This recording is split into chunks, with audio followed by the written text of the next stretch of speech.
Welcome back to the Well Aware podcast. We're talking to Danielle Osburn, who wears multiple hats as both a former client and now a valued member of Team Aware. We'll learn what motivates her when helping others on their path to recovery and how her unique perspective enriches her work. Let's dive in. Welcome back to the Well Aware podcast. This is actually our second episode. I'm your host, Brian Holzer, CEO of Aware Recovery Care, and I am really excited for what we have in store for you today. What makes our company so special is of our almost 800 employees, many of our employees are in active recovery.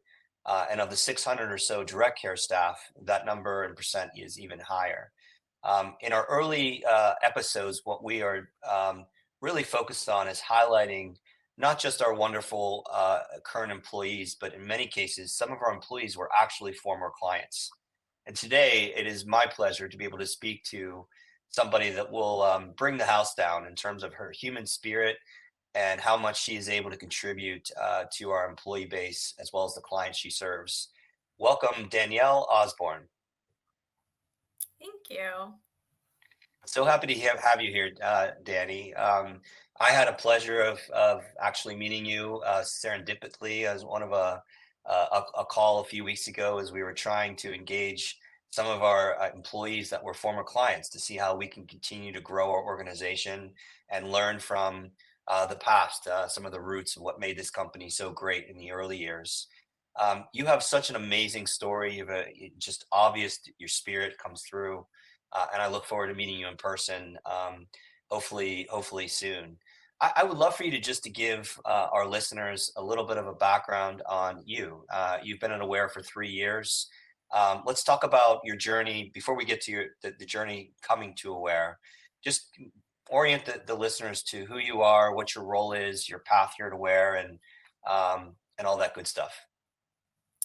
Yeah, so I am currently a care coordinator at Aware. I started my journey at Aware as a CRA. I did that for about 2.5 years. I went through grad school while I was at Aware, did my first internship as a care coordinator, and then eventually transitioned to my position now, which I love. Yeah, we're going to have folks that are going to listen to this that aren't familiar with all the nomenclature and acronyms that we use here. Can you talk about the role of a client recovery advocate that you started in, that you mentioned, the CRA, and then what led you to want to become a care coordinator in the case you got your social worker degree, and maybe talk about those two roles and what it's meant for you working on the Aware side of the equation. We'll get to yourself as a person in recovery second. Yeah, so I mean, a CRA, certified recovery advisor, that's how I started my journey. It's really just peer support. To me, that was such a special position because it didn't really feel like work. As a person in recovery, when you get into recovery, so much of the process of healing is helping others and giving away what you were given. That's really what it felt like to me is participating in that pathway to recovery that I had already been participating in, giving back. And as much as I gave to my clients, I'm sure a lot of them would be surprised that they gave a lot to me. Being a certified recovery advisor is fun because we got to do things that I enjoyed. I got to explore things that, my clients enjoyed. A lot of people, when they get into recovery and you ask them, well, what do you like to do? What are your hobbies? A lot of people don't know. They'll say, I used to like to do this, or I used to do this, so maybe that's what I like. And kind of really going through the work, but also exploring those fun things like going kayaking or going hiking or going to a spin class or a CrossFit class. Like those are some of the things that you get to do in the CRA role that are really, really special. Then you went back and got your social worker's degree, and you made the decision to transfer into a care coordinator role, which at Aware can be both a registered nurse or a licensed social worker. Talk about why you made that transition and maybe why this role is different, but really the same in the sense that you're able to contribute to the recovery of the clients that you serve. Yeah, I mean, I got my graduate degree because my goal eventually is to help others on a macro scale, to have the kind of credibility to have these dialogues with different providers, different treatment centers. Finding resources is such a big deal for me. It's really, really challenging sometimes, depending on your insurance, depending on your means, depending on your location, what resources are available to you. So, as a care coordinator, I really take pride in building relationships with providers, in finding, we have a wonderful higher level of care staff that helps build relationships with treatment centers. And really getting creative and finding the resources that our clients are going to need, and finding resources that our clients can utilize when we're no longer there. I think that's what's unique about Aware is, we come into these people's homes, and before they know it, everything that they need is already right there, even if we aren't there anymore.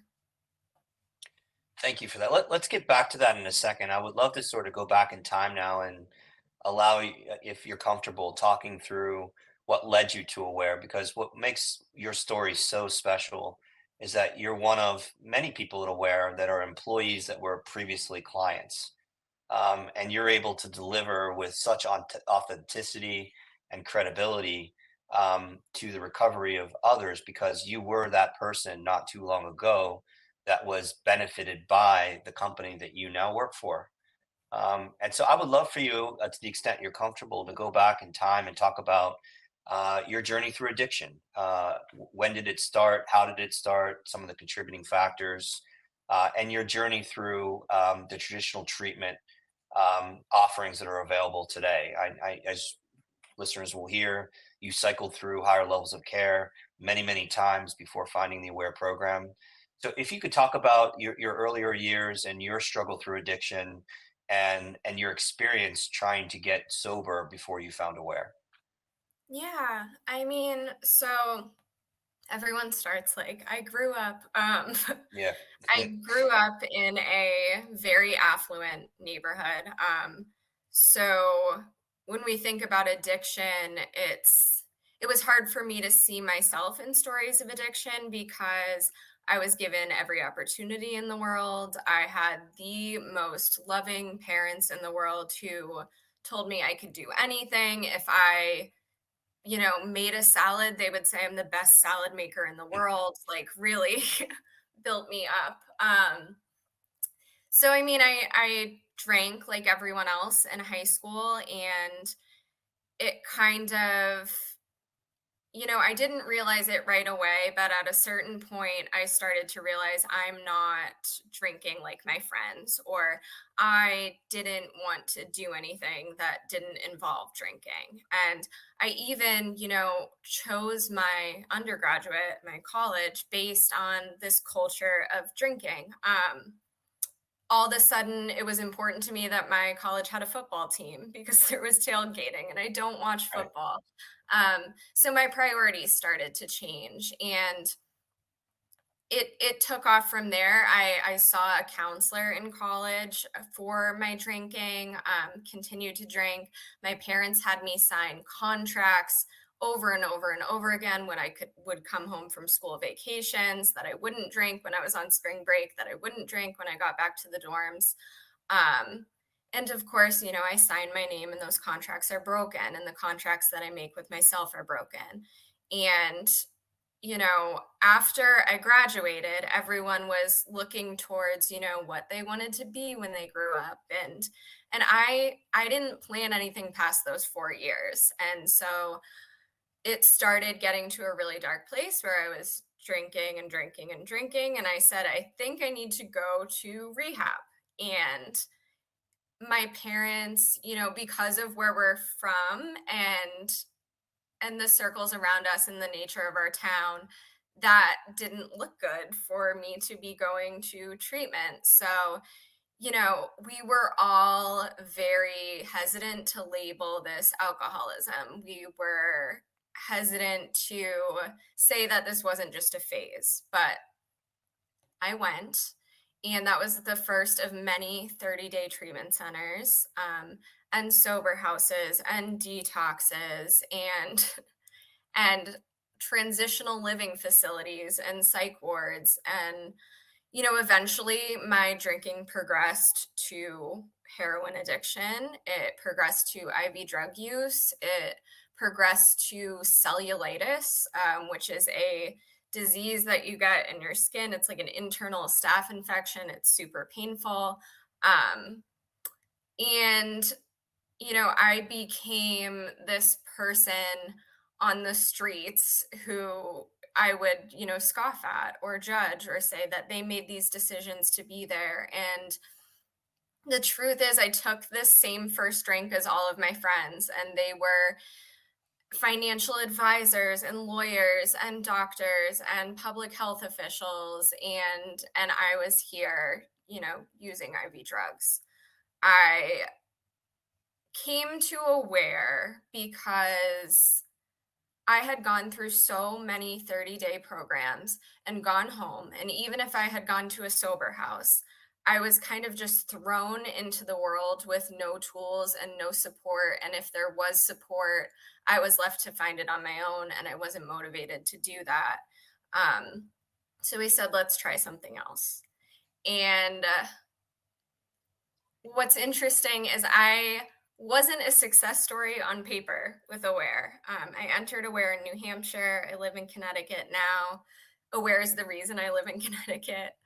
Um, I met my team. This was before we had a family education department. This was before a lot of things. A lot of things were different. And essentially my team was the family education department. They were everything that we have now as two people. And they worked with me. I was we would use the word challenging or complex client now, but the truth is I was kind of a nightmare. And they loved me anyways. And I went in and out of detoxes while I was with Aware. And my CRAs would buy me a pack of cigarettes and drive me to detox again. I moved around the state of New Hampshire so many times while I was with Aware. And my team would drive an hour and a half to 2 hours, depending on where I was living at the time. They walked me through grief as I lost my boyfriend at the time while I was with Aware. They came right over. They consoled me. They consoled my parents. And they helped my parents eventually set the boundary that ended up getting me sober. And that was blocking communication with me, no matter how painful that was. That was not allowing me to come to the house. And eventually, when I had reached bottom and I was formally discharged from the Aware program, the only number in my phone that I thought to call was my CRA from Aware, who is now a CRA manager in the state of New Hampshire. And she got me to detox, and she spoke to my parents because my parents wouldn't speak to me. And she said, you have two options. You can go to California or Connecticut. Where do you want to go? And I said, California. And she said, we will see you in Connecticut. So Right. I ended up going to long-term treatment in Connecticut. And the first face that I saw when I got to my destination was a face that I didn't know, but I would come to know, was one of my stakeholders in my treatment center, and he was with Aware Recovery Care. And so, again, not a success story on paper, but years later, as I'm working there, I'm in an all staff meeting, and my CRA sees me, and she calls me, and she had said, I honestly didn't think you were alive. And I found out later she had said to Jean Bagnati, who's one of our corporate directors, that there are only two people that she's told are going to die and that I was one of them. So in my work, I don't attach myself to the outcome because we never really know when their story is going to begin, and what impact we've made, even if it seems like we haven't made any. Such an amazing story with so many layers here. Look, traditional treatment centers work for a lot of people, and but it didn't work for you. I'm curious, as you look back as someone that has cycled through so many of the traditional ways that people seek a treatment in addiction, to the Aware program, which is somewhat new to the world in the way we deliver this up to 12-month program in the home, engaging family, peeling back the layers of complexity and source traumas that often are contributing to the addiction in the first place. Why didn't traditional recovery models work for you, and what was it about the Aware program? You highlighted the impact that your team had on the family and the rewiring of the relationship. Is that what you would say made the difference? It was the treating the whole person, which includes the family and the home environment. Is that what made the difference for you? So there's a couple of things, right? 30 days, at least for me, is not long enough. Yeah, It's And also, yeah, the family piece. If anyone talks to me, if anyone knows me, the family wellness portion of this program is really where my heart and soul is at. It's a family disease. My parents were losing sleep, missing work. Their relationships were suffering. They're suffering from all the same symptoms that I was suffering from as a person in active addiction. It impacts everyone. Um, for me, I could not get sober without my family, and to me that boundary, which seems cruel maybe to some, of cutting me off, that was the most loving act of kindness they could have ever done for me, and my team taught them that. That is the biggest sacrifice that they've ever made for me, and my team taught me that.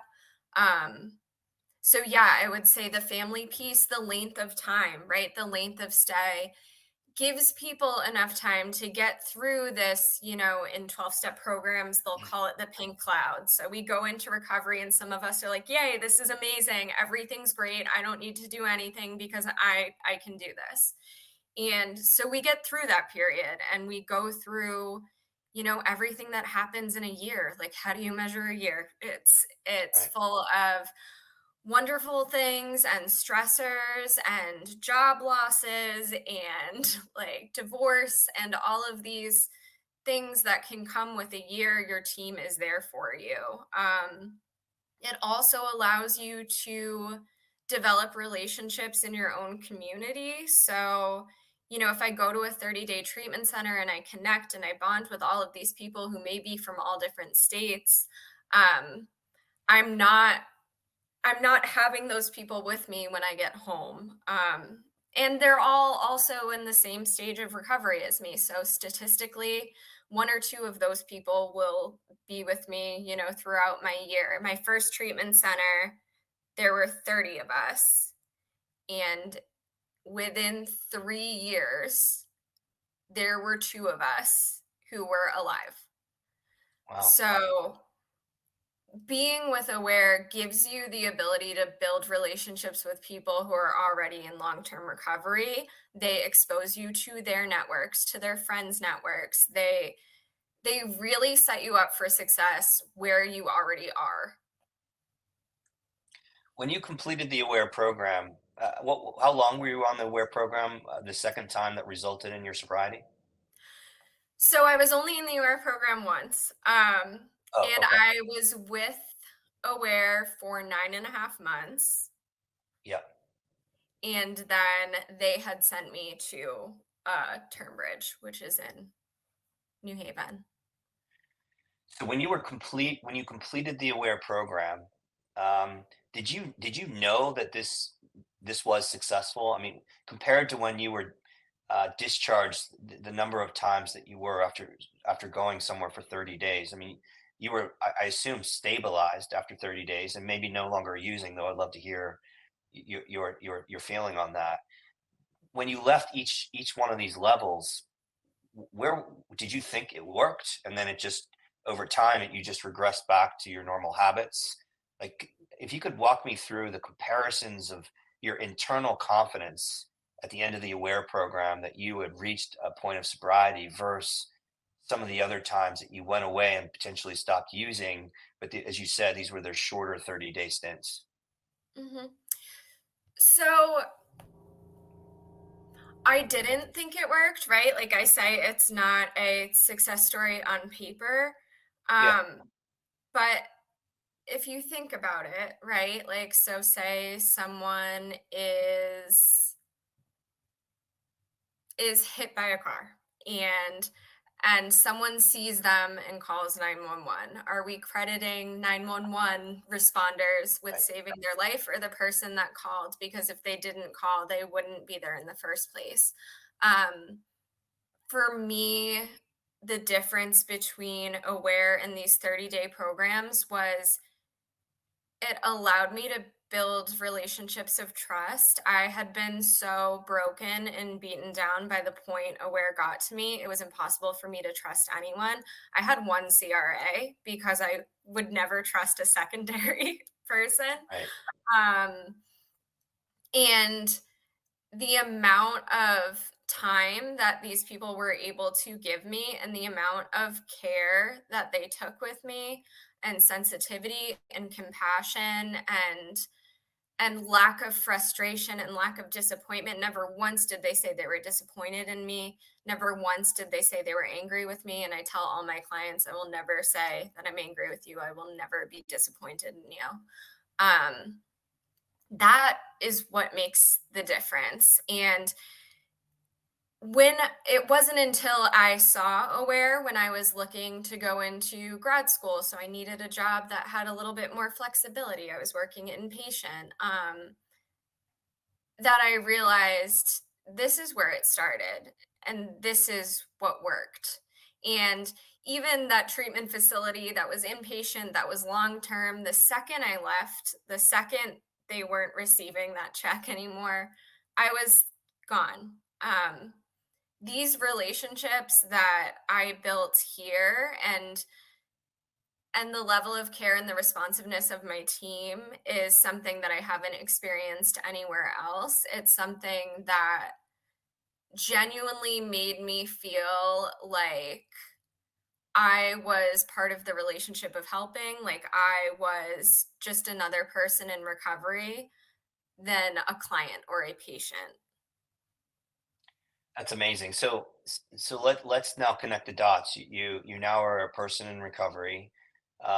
What led to you wanting to become an employee of Aware Recovery Care, and what was the time gap between you getting sober and ultimately starting as a CRA?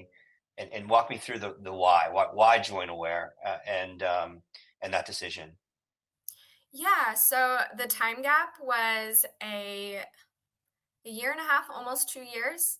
Um, I was working inpatient at the treatment center that I had graduated from. I was looking at graduate schools, um, and I saw Aware and was like, oh, flexibility. Um, when I came to Aware and I was trained on all of these models and what our mission statement is and our vision and meeting these prospective employees, that's kind of when everything started rushing back to me that so much has changed, right? Even and so much has changed since then, but it was still the same. Like it's still the same people that helped me. It still has the same soul. As how is Aware? So you're an employee of Aware. Obviously, you get a paycheck and you get a chance to contribute to the recovery of others.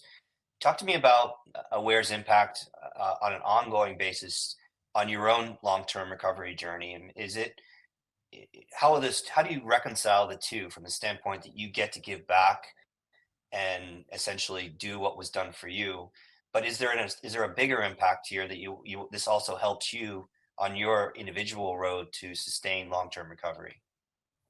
Yeah, I mean, well, first and foremost, like most of the people I work with are in recovery. So this is a challenging job. Like these are helping professions are jobs with high burnout.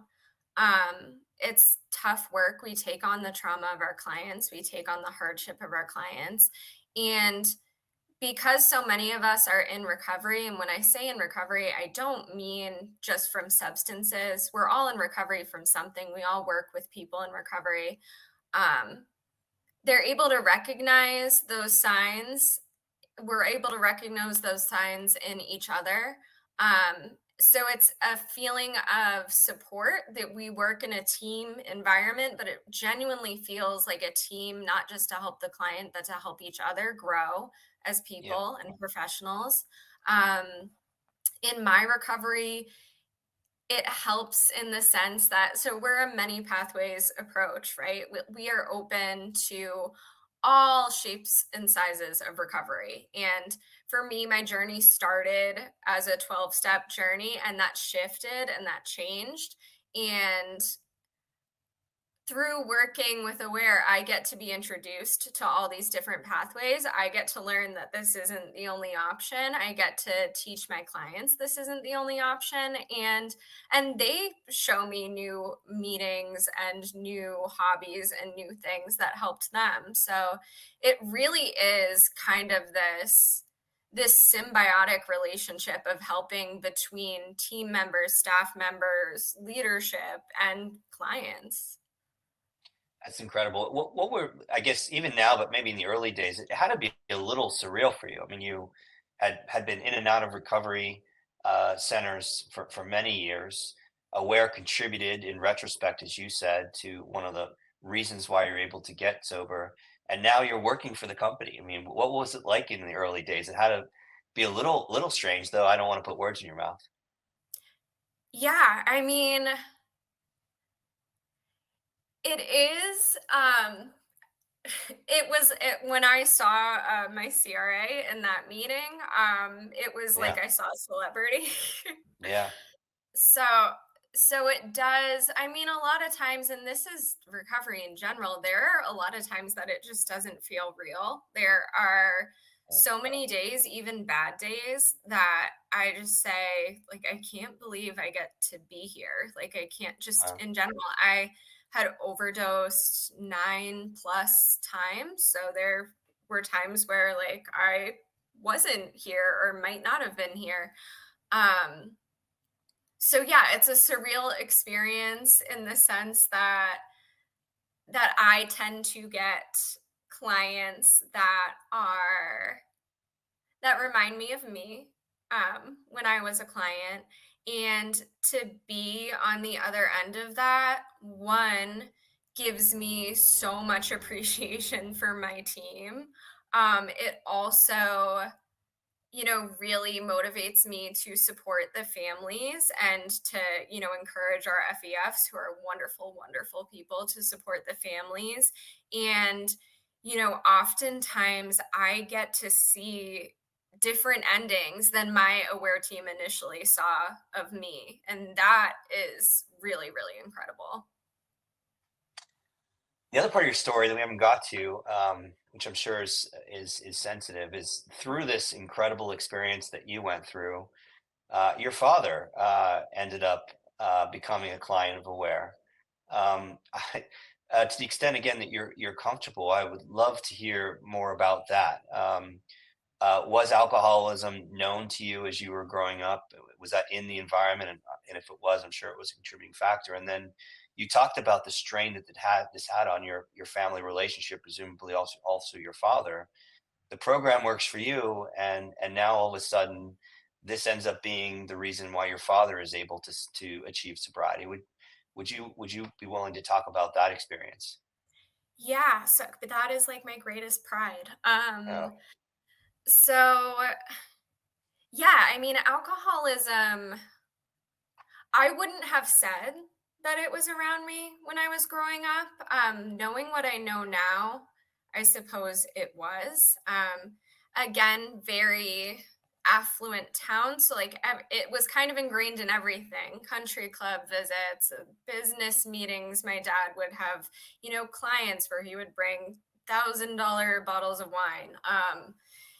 And it was just something that people did.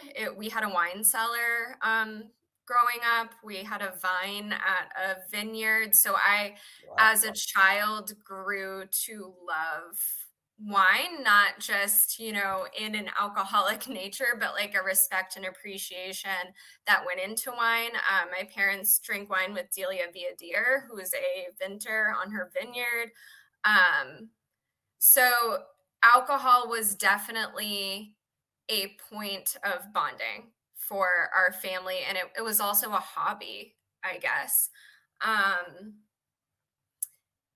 it didn't There are times I think that I, drank with my parents after I turned 21, where I noticed maybe this isn't how other families are. But the families around us kind of were like that, and everyone seemed to be doing okay, which to me meant everything on the outside is okay, right? So it didn't seem like alcoholism to me. Knowing what I know now, it is, and I think that was the part that was really hard for my dad too, right? Is he saw my journey of, literally becoming like an IV drug user on the streets, and he said, "Well, that's addiction." Um, so what I'm doing isn't addiction. And, I would talk to him and I would say, "Well, how do you feel in the morning? Like, what are some of the feelings you have?" And he would describe all of the feelings that I had, when I was actively using. And I was like, "So that's what qualifies you. That's what matters. The feelings are the same." And he is the ideal candidate for Aware. Wow. Aware was built to work around people who have busy lives, and he, takes business trips and is in meetings all the time and he wants the discretion, at the time. And so they were able to accommodate that. They were able to see him virtually. They were able to, discreetly like pull into the driveway, and he really connected to his team. He was judgmental at first of his team, and then he said, this guy has tattoos, but he has a lot of good things to say." and And he really, he struggled on his journey too. He attempted moderation, and maybe that, didn't work for him. And he, found his sort of path, and what that meant for him. And he had a graduation, and he went to a diner with his team. And he, this Christmas, I think it's going to be a year.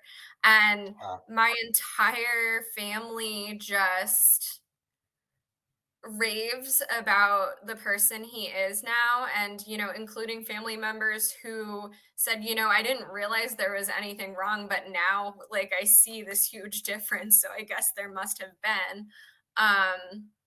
And I'm just like so infinitely and unbelievably proud of him. That being said, the experience as an ally, and an employee at Aware was a really interesting one. I had to be reminded, every day to hold the boundaries that, my thefts tell their families to hold, that I tell my clients to hold. And it almost felt like I was going through it kind of all again and learning constantly. And I learned through teaching, and I learned through hearing words come out of my mouth, to clients, spouses and parents and children, um, that, I needed to practice what I preached. And it is like one of my greatest prides that he was able to know who to call when he picked up the phone, and that it did, such incredible miracles for him. I guess presumably you would have known who his care team is. Yes, these would have been work colleagues of yours. So they were in New Hampshire, so I didn't Okay. know them personally, but he would say Yeah. names, and then I would see them in Yeah. meetings, and I would just want to be like, "Thank Yeah. you." Just it's incredible. you've sort of already said it, but I'm just like, how would you capture what your life is like today? I mean, you talk about your drinking starting in high school and progressing, perhaps like others progress into college, and then obviously getting to an unhealthy level. Um, so it's been presumed almost a lot of your life has been wrapped into either being in addiction, trying to become sober, to now sober, contributing to others. How would you describe your life today? Not just sort of confined to aware. I mean, um, what do you do for fun? I mean, what brings you joy, and what is your life like as on an everyday basis? Yeah, I mean, there's a couple of things that are crazy. I mean, one, like I being able to go to grad school, like Yeah, I did not think that was possible and work full time because I have such a supportive work environment that allowed that to happen. So I have a master's degree now. I am getting married in May in the Bahamas. That, congratulations. it was so impossible for me to trust anyone, let alone trust someone who's going to be my partner for the rest of my life. I, in active addiction, had to give away two of my cats. My parents gave them away when I was in a higher level of care, and that is one of my biggest sadnesses. I have a cat named Ulysses, and I love him, and he is my world. I tried out for every sports team in my high school, including Quidditch, and I did not make a single team. And then my brother made varsity cheerleading, and now I discovered I'm athletic and I mean, kind of addicted to working out. I take all sorts of fitness classes. There's such a community in my gym. We all do different challenges and work towards different goals and, you know, get through hardships together in the same way that a traditional recovery community would. And that's something that I discovered I really, really love. So yeah, I'm really close with my family today. There was a point where I asked my mom if she was ever going to hug me again, and she is a kindergarten teacher, like softest human being you would know. She looked at me and she said, "I don't know." And now I get to not only be, a daughter, but also be considered someone whose opinion is valued within my family. I call my grandma every week. My brother had stopped speaking with me. He is my best friend and he's my fiance's groomsman at our wedding. It's really it's really unbelievable, some of the things and some of the changes. Like I sometimes am afraid that I'm gonna wake up and it's a dream, like honestly. I mean, I could talk to you all day. I mean, you represent everything this company represents, but on a different level. I mean, you are a survivor, a thriver, and through your success, others have succeeded, including in your case, your father. Maybe just a couple final questions for our listeners, who I'm sure have enjoyed everything you've said so far, as I have. You were on death's door. I mean, you've talked about what you said, eight or nine overdoses, IV drug user on the street. Um, I'm sure no one could have convinced you that your life would be what you just described at that point in time. What advice would you have for other individuals, maybe not on death's door, limited to those on death's door, but those that are continuing to struggle and cycle through treatment, if they've even gotten there, that may be feeling despair or a sense that there is no way out of this? What would you say to those that are struggling with addiction, as someone that has been able to thrive so significantly from a very serious low point not too long ago? Yeah, so something I'll say is there was a point where I would sit in meetings and people would say I had 12 years of recovery, and I like genuinely didn't believe them. Genuinely, like I didn't think that was possible. Um, there are things that were said to me that I do say to others that are struggling, that I couldn't believe that I could possibly get through something. And people would say, believe that I believe it because I believe you will. And then, there is the idea that time is circular and not linear. And this is an analogy I use with my clients a lot, or a thought process.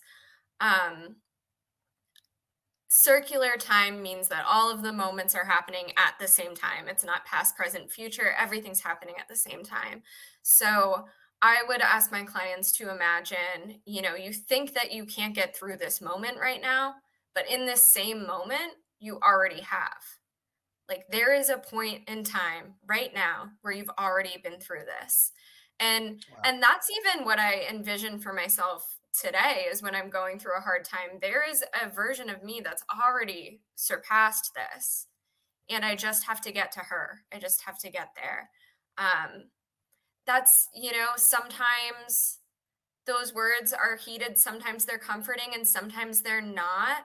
But I have had clients, maybe that weren't successes on paper, right? Like me, um, reach out to me months later, a year later, and say, that thing that you said a year and a half ago actually rings true today.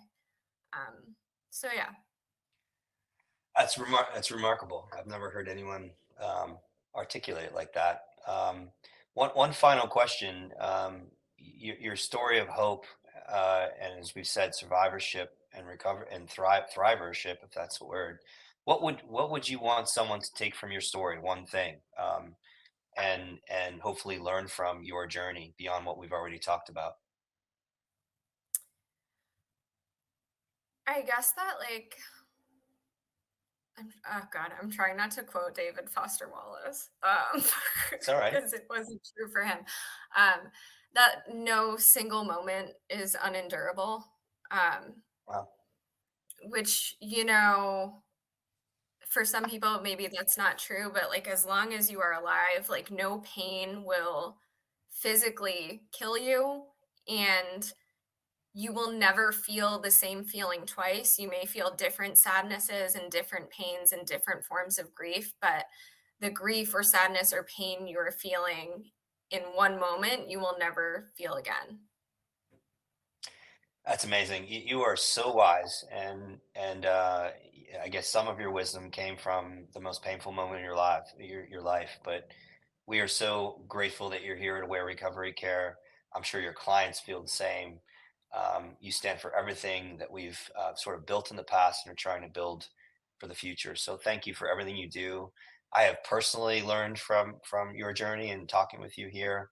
It's been an absolute pleasure, and I look forward to continuing being your colleague here in the coming years. So thank you very much, and I hope our listeners enjoy this as well. We'll continue with Well Aware podcasts with additional episodes moving forward, but please enjoy this one. This was a great one. Thank you, Danny, for all you do.